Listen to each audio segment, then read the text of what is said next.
I want to start this morning by asking if you've ever been indebted to someone. I don't mean in debt as far as like you owe somebody money, but indebted in the sense that someone did something significant for you, and you felt like you owe them one, right? That phrase, yeah. And at times it could be something small, something. In the grand scheme of things, pretty insignificant. Maybe your sibling did the dishes for you when it was your turn, and now you owe them that same chore or something equivalent to that. Or maybe someone watched your kids for the afternoon, and you want to make it up to them by doing the same. Being indebted in that way. I was thinking about 10 or so years ago. Brother-in-law Jacob had some credit to the used sporting goods store in Washington. The store was about ready to close permanently, and he had some credit that it's a use it or lose it kind of a thing. So we went over there. We picked out a couple golf clubs, picked out 2 drivers, took them both to the driving range. Each tried both of them out, and then we each kept one of them. And so not only did he buy me a nice tailor-made driver, but it's a golf club I can actually hit pretty well, most days when I'm golfing. So I'm indebted to him. I'm indebted to him for that act of generosity.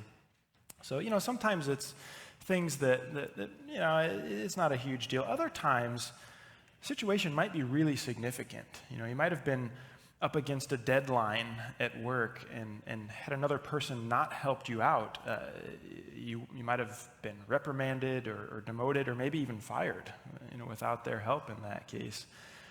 Maybe you had a physical injury during which someone took great care of you, or maybe they sat with you at the hospital for a few consecutive days, or maybe you even had a loved one who nearly lost their life if it were not for the quick action of another person.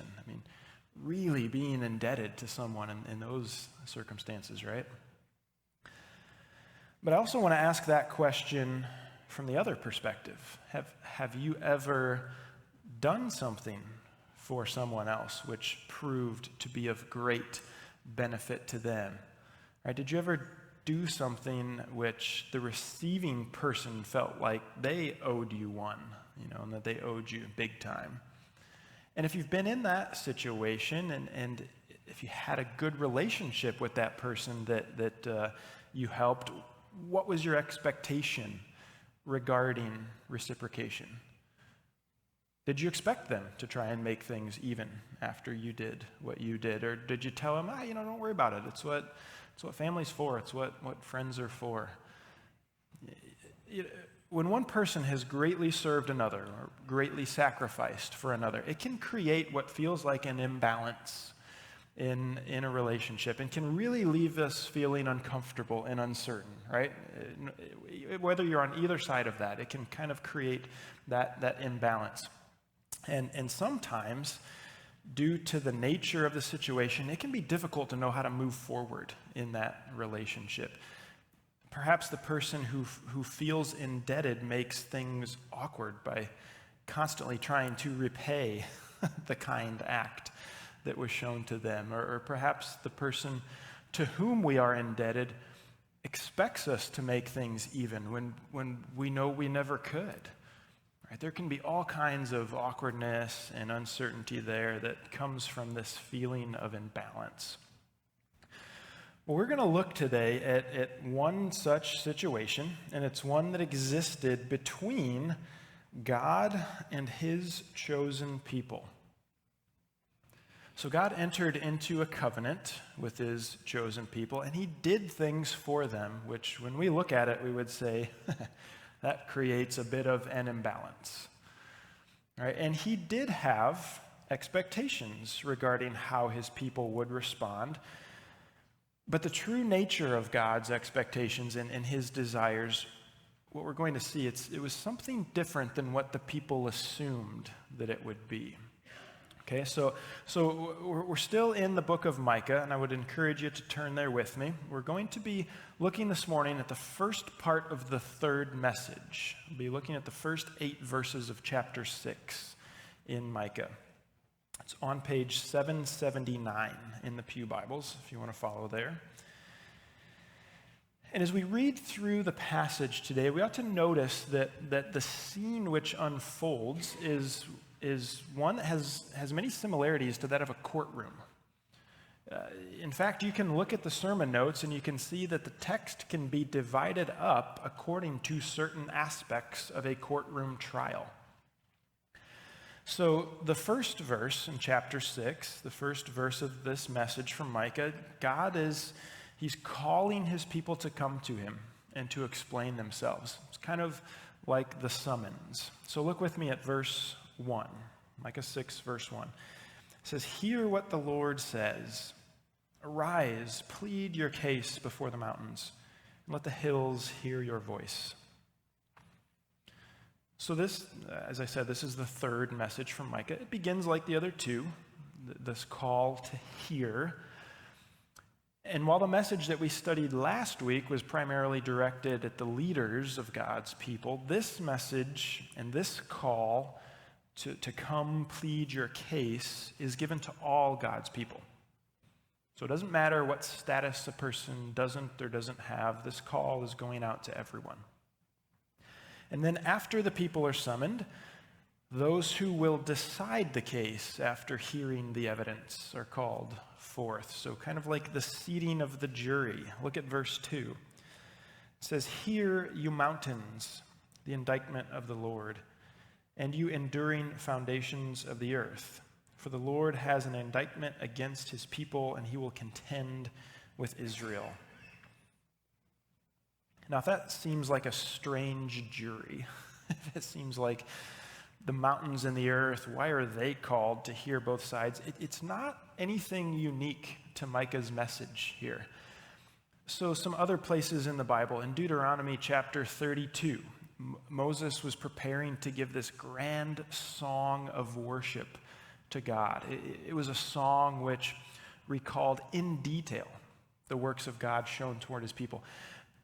Moses called on the heavens and the earth to hear his words. In Joshua 24, as Joshua charged the people to choose this day whom you will serve, he set up a large stone under a tree as a witness. Isaiah chapter 1, Isaiah is preparing to speak to God's people about their wickedness, and he calls heavens and earth to give ear to his words.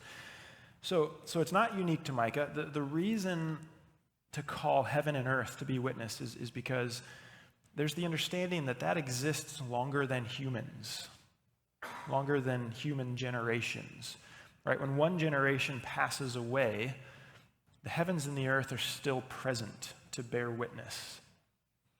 So all that being said, he's being poetic here, like in other places in Scripture, as he sets up this courtroom scene. He's speaking in a metaphorical way that aligns with others who have come before him. So the summons has gone out to God's people, the parties have been gathered, the jury's been seated, and then the proceedings can move forward at that point. And God goes first. God brings his charge against his people. And as I read the next 3 verses, take note how the charge probably isn't quite what we might have expected it to be. Okay, so look with me, verse 3. Again, God speaking says, "O my people, what have I done to you? How have I wearied you? Answer me. For I brought you up from the land of Egypt and redeemed you from the house of slavery. And I sent before you Moses, Aaron, and Miriam. O my people, remember what Balak, king of Moab, devised, and what Balaam, the son of Beor, answered him. What happened from Shittim to Gilgal, that you may know the righteous acts of the Lord." So I would have expected God to begin speaking and bring the list of ways, all the ways in which God's people have failed in upholding their end of the covenant. After all, the first 5 chapters of Micah contain statements about idolatry and oppression and failed leadership and pride and selfishness. And so it's not like God couldn't have come up with a list. He could have come up with all these things that the people had done, how they had failed. But that's not what he does here. Instead of shining the light on the deeds of the people, he shines the light upon himself and his own deeds, and he begins by asking what he's done to deserve the response that he's gotten. What has God done to them? How has God wearied them? That's what he asks. And in asking those questions, God's confident that he hasn't failed them, that he hasn't wearied them. In fact, he's been quite loving and gracious to them, and it's evidenced by the 4 situations that he reminds them of in verses 4 and 5. So the first thing that God calls their attention to is what happened at the Exodus. The people ought not forget that they were slaves in Egypt. Their masters were cruel to them. They had no hope of anyone from their own ranks coming to their rescue. But then God looked favorably upon them and brought them out of the land of Egypt with a mighty and a powerful hand. Right? He showed his might through the 10 plagues. He showed his provision by causing the Egyptians to send the people on their way with bountiful supplies. He showed his protection by leading the people through the Red Sea, destroying the Egyptian army which pursued them. So what has God done for them? Only set them free from 400 years of slavery and then destroy their captors so they didn't have to worry about being re-enslaved by the Egyptians for a very long time. That's quite the opening argument that God brings. Like, remember that, oh my people. And then the second thing he brings to mind, he reminded them that after freeing them, he gave them leaders to guide them. Moses, Aaron, Miriam, they all led the people as they sought to not only function as this newly formed free group of people, but do so in relationship with their mighty holy God. Moses, Aaron, Miriam led them in that. Moses even pleaded with God to not wipe out the entire nation and start over again when they fell into idolatry in the scene with the golden calf. And in a way, the leaders which God provided them in those early days stood in stark contrast to the leaders that we talked about last week, that Micah addressed in his second message. Moses, Aaron, Miriam, they sought the good of the people. The leaders of God's people in Micah's time sought the good of themselves. And so God reminded them that after he freed them, he provided them with good leaders. And then third, God drew their attention to the time when Balak, king of Moab, sought to have curses called down upon the people. So this is moving into the second generation of Israelites who came out of Egypt. This story can be found in the book of Numbers, chapters 22 to 24. This second generation of Israelites, they had traveled to the place just east of the Jordan River, so just outside of the promised land, the land of Moab. And they were preparing to finally go into the promised land and take possession of it. But while they were camped there on the east side of the Jordan River, the king of Moab became concerned that this group of people would conquer his territory, right? I guess he didn't know that they were moving on, that they were going across the river. So he sought to buy the services of a guy named Balaam, who was a well-known prophet at that time. Now, we're not really told if Balaam's prophecies of blessing or curse prior to all of that really were from God or were from some other source. Seems like he's probably a false prophet, but regardless, the king saw him as someone he could hire to curse God's people. That was his intention.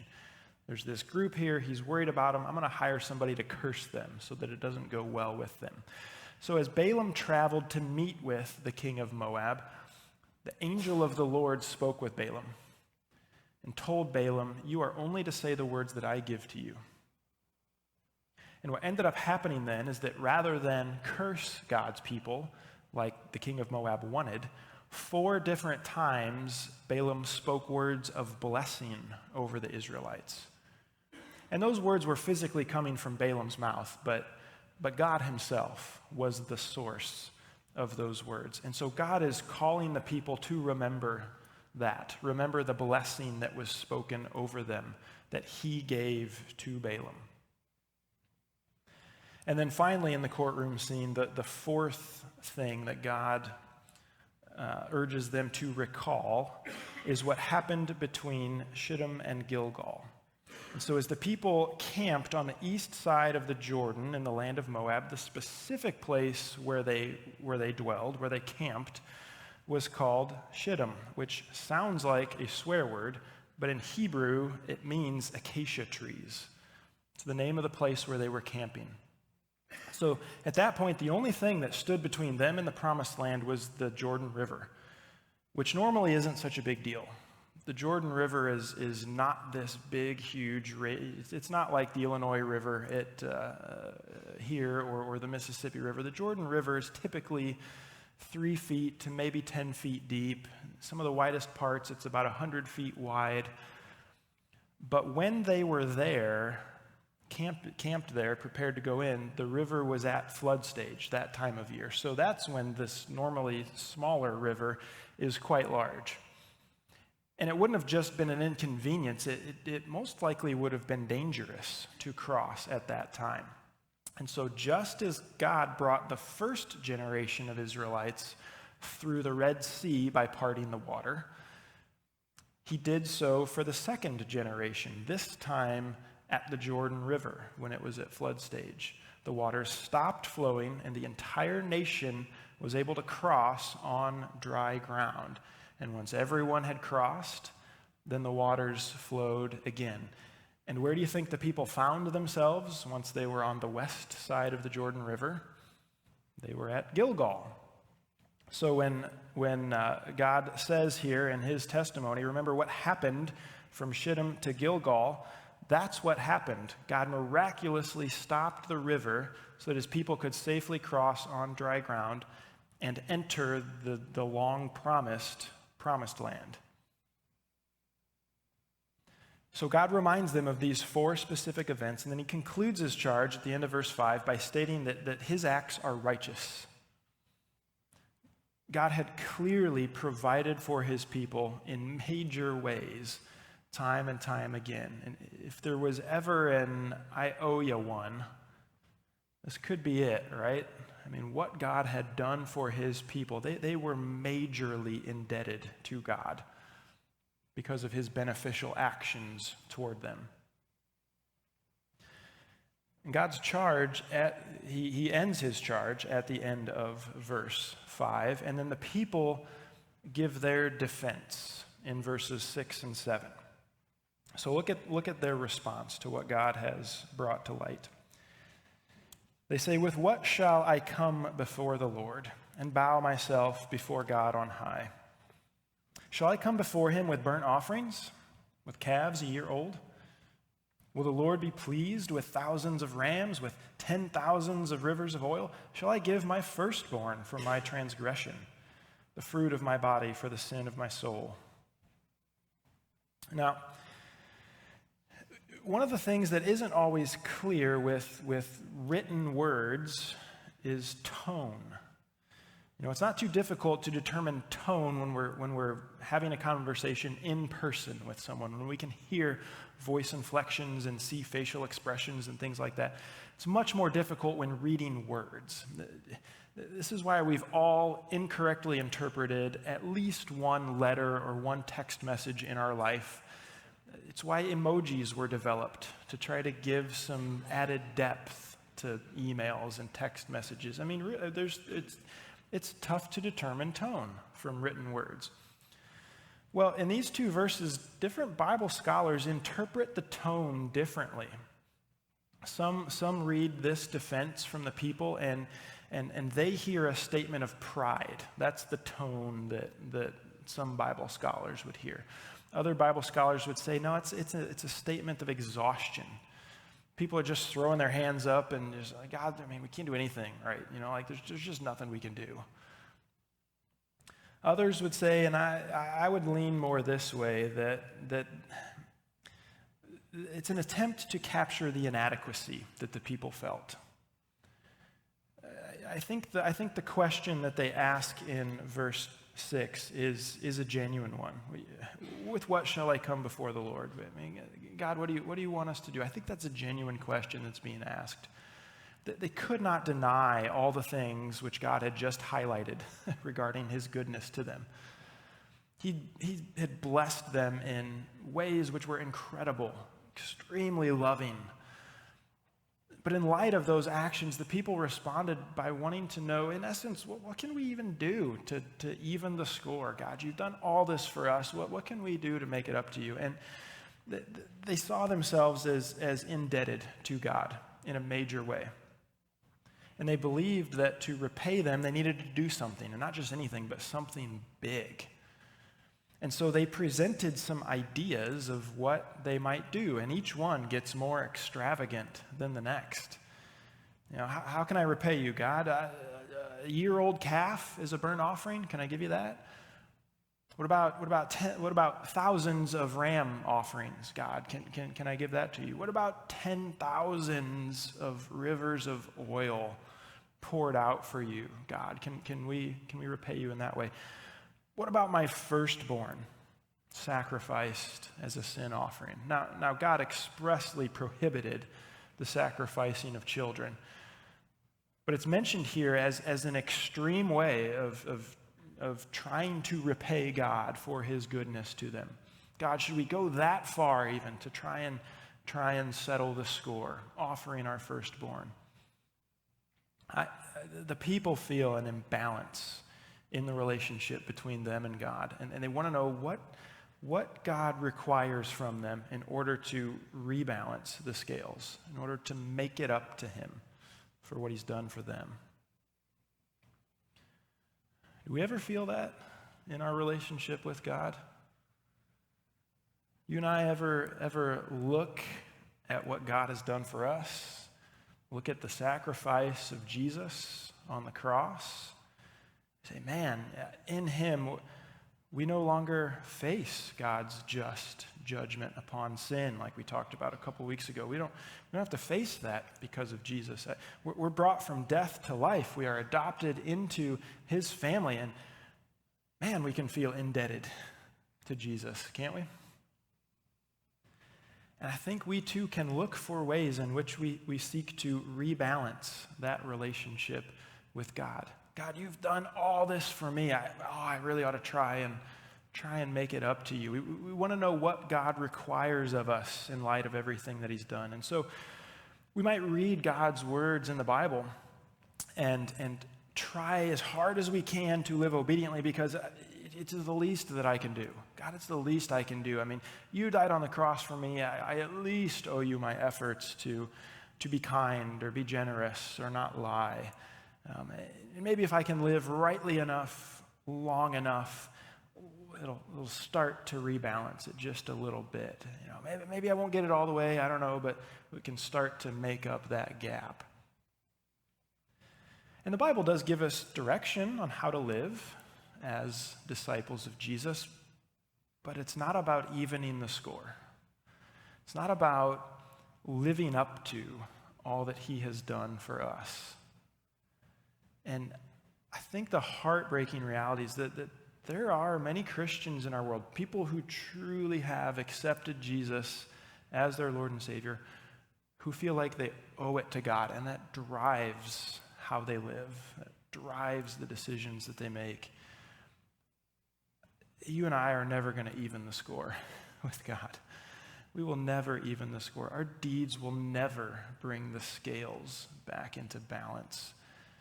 And so, if your understanding of God today is that he wants you to live in such a way as to repay him for what he's done for you, like I gave my life for you, you owe me this, please listen to me closely. God does not require you to balance the scales. He doesn't expect you to balance the scales. He doesn't want you to try to balance the scales.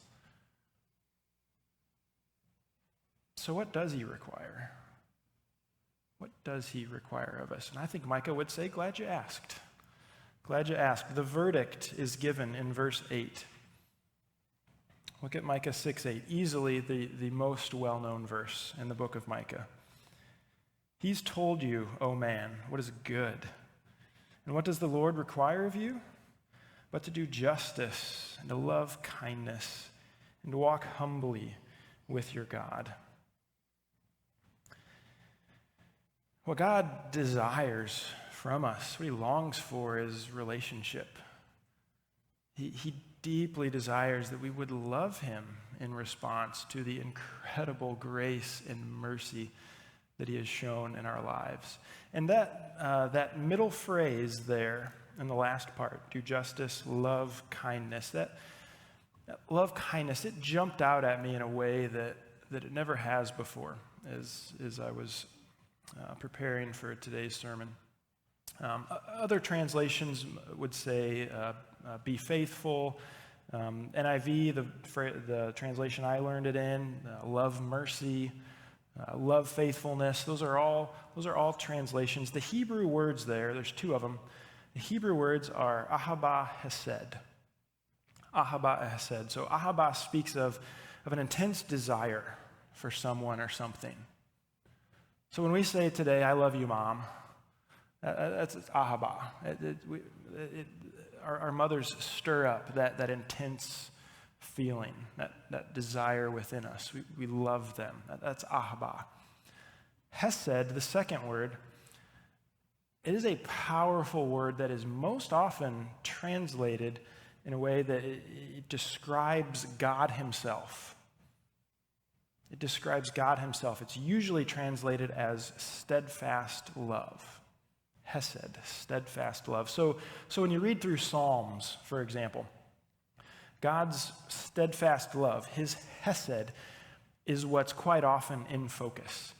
So just some of the phrases from the book of Psalms says, I have trusted in your steadfast love. I've trusted in your hesed. Your hesed is before my eyes. I will rejoice in your hesed. How precious is your hesed. Your hesed is better than life. Your hesed endures forever. Steadfast love is what is in focus there. God's steadfast love. So what does God desire from us? That we would ahava hesed, that we would love steadfast love. And who's the source of steadfast love? It's God himself. Hesed is a word that describes God, that we would love God himself. And you know those times when you've done something for someone solely out of your love for them, and you sacrificed, you served because you loved them. Maybe the scales weren't balanced anymore, but it didn't matter because you loved that other person, and that's why you did what you did. How would you feel if the other person became obsessed with trying to make things even again? Maybe you've experienced that in a time. How would you feel if rather than a deeper relationship, your loving action led to the other person pulling away due to feelings of shame or feelings of inadequacy? It'd break your heart, wouldn't it? I did something because I loved you. I don't want that to come between us. I don't want it to create this awkwardness between us. I think it's similar to what happens when we think that the scales between us and God need to be rebalanced. God doesn't want the scales rebalanced. He wants us to ahava hesed. He wants us to love him. That's what he desires. Now Jesus said that we will love him by keeping his commands. He says that in John's gospel. Whoever loves his commands and keeps them loves him. But it's not about balancing the scales. We're not keeping commands to try to make it up to God. It's about living out our love for God. And that could lead, two people could do the same thing, but for completely different motives, right? One person could do one thing solely out of trying to repay God. Another person could do the exact same thing, but it's because they love God. and they want to display their love for him in that way. I mean, I think there's a reason Jesus said the entire Old Testament law can be summed up in 2 commands: love God and love neighbor. And I think the doing justice, I think that's loving neighbor, doing justice. The ahava hesed, I think that's the loving God. And then walking humbly with God that's the attitude that nourishes both of those things. Doing justice toward others and loving God and how we live. So what does the Lord require of you? What does he require of me? It's not rebalancing the scales. It's not evening the score. We can be free from that. What God desires is relationship with us, permeated by love. Now, if we think about the table this morning, what we have on the table before us is an expression of God's incredible love poured out for us. No question about that. I think if God were recounting his grace and mercy to us like he was doing here in chapter 6 with the people of Israel, I think God might just point at the table and say, remember my body broken? Remember my blood shed? I think that's what he would bring to our minds. We're never going to live up to this. No sacrifice, no combination of sacrifices that I make for God will ever counterbalance this. And they're not supposed to. They're not supposed to. On the evening before his crucifixion, when Jesus instituted this meal as something which is to be observed regularly by his people until he returns, what did he say to his disciples? He said, "This is my body, which is for you. Now go out and make things even." No, that wasn't it. "This is my body, which is for you. Do this in remembrance of me. This cup is the new covenant in my blood. Do it as often as you drink it in remembrance of me." In remembrance of me. It's on the front of our communion table here. It's not make things even. It's remember me. Remember my hesed poured out for you. It's not about focusing on our efforts to even the score. It's not about lamenting the fact that we will only fail in trying to do that. It's about focusing upon, it's about remembering Jesus and his hesed shown in its fullness on the cross. So the elders are going to come forward and we'll bring the elements to you as we always do. As we eat the bread, as we drink the juice together, let's do what the front of the table here says. Let's remember God's hesed, his steadfast love shown to us. And let's allow his love to fill us and ignite and fuel our love for him. And that's what God desires, that his love fills us and overwhelms us, and then is this love that we have for him. So let's do that together as we come to the table this morning.